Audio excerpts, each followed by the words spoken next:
वैद्य जी, रमेश शर्मा जी आपको कुछ जानकारी देंगे जो जहाँ हम लोग इकट्ठे उसके बारे में। जैसा कि हम आज इस एकत्र हुए हैं, जैसा कि हमको मालूम है कि नागपुर में प्रतिवर्ष पोद्दारेश्वर राम मंदिर एवं समिति की ओर से हर वर्ष श्री राम शोभा यात्रा का एक भव्य आयोजन किया जाता है। इस आयोजन में नागपुर के विभिन्न क्षेत्रों के संस्थाओं के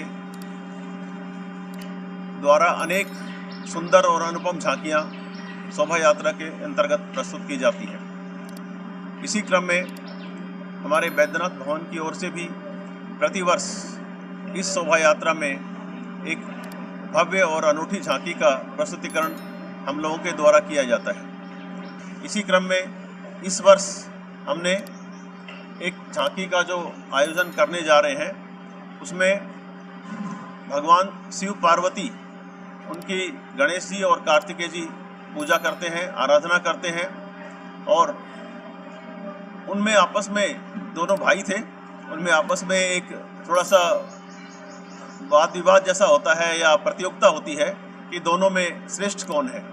तो शिव पार्वती जी ने उनसे कहा कि जो इस सृष्टि का, ब्रह्मांड का 3 चक्कर पहले लगाएगा उसे ही श्रेष्ठ माना जाएगा। तो दोनों की दौड़ प्रारंभ हुई, जैसे कि हम अपने पुराने धार्मिक ग्रंथों में पढ़ते हैं। उनकी दौड़ प्रारंभ हुई, कार्तिकेय जी ने अपनी दौड़ लगाना शुरू किया और गणेश जी वहीं बैठे रहे। कार्तिकेय जी ने समझा कि मैं तो जीत ही जाऊंगा, मयूर उनका वाहन था, लेकिन गणेश जी वहाँ बैठे ही रहे। और जब समय समाप्त होने को आया तब गणेश जी ने अपने शिव पार्वती के चारों ओर 3 परिक्रमा कर दी और उन्होंने कहा कि मैं जीत गया। उनका कहना था कि शिव पार्वती की जो हमने परिक्रमा की है वह ब्रह्मांड की परिक्रमा ही है। उसकी तुलना उन्होंने उससे की। भगवान शिव और पार्वती एक प्रसन्न मुद्रा में दोनों भाइयों को देख रहे हैं, वह झांकी हमने यहाँ प्रस्तुत की है। साथ ही जैसा कि हमको मालूम है कि भारत भर में 12 ज्योतिर्लिंग हैं, जिनके प्रति भारतीय लोगों की बहुत अधिक श्रद्धा है। हजारों लोग प्रतिदिन वहाँ पर दर्शन करते हैं। भगवान शिव ने जहाँ जहाँ अपना अस्तित्व प्रकट किया था, तो वहाँ वहाँ उनके 12 ज्योतिर्लिंगों की स्थापना हुई, और वो 12 ज्योतिर्लिंग आज भारतभर में ऐसे स्थान हैं कि जहाँ भारतवर्ष के लोग जाकर के दर्शन करना अपना सौभाग्य समझते हैं।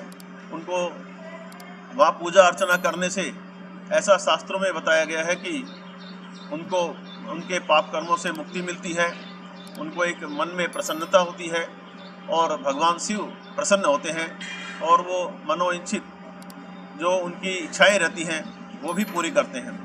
यही 12 ज्योतिर्लिंग विभिन्न स्थानों पर भारत भर में है, जिनका विवरण हमने इस झांकी में दिया है। 12 ज्योतिर्लिंग हमने दर्शाए हैं और भगवान शिव और पार्वती की आराधना करते हुए गणेश जी और कार्तिक जी को हमने वहाँ इस झांकी में दर्शाया है। यह झांकी अपने आप में एक अनूठी और अनुपम है, दर्शनीय है। इसको बहुत सुंदर झांकी के रूप में हमने प्रस्तुत किया है। लोग इसे ज़रूर पसंद करेंगे, उनको इस झांकी में आनंद मिलेगा, यही मैं कहना चाहता हूँ।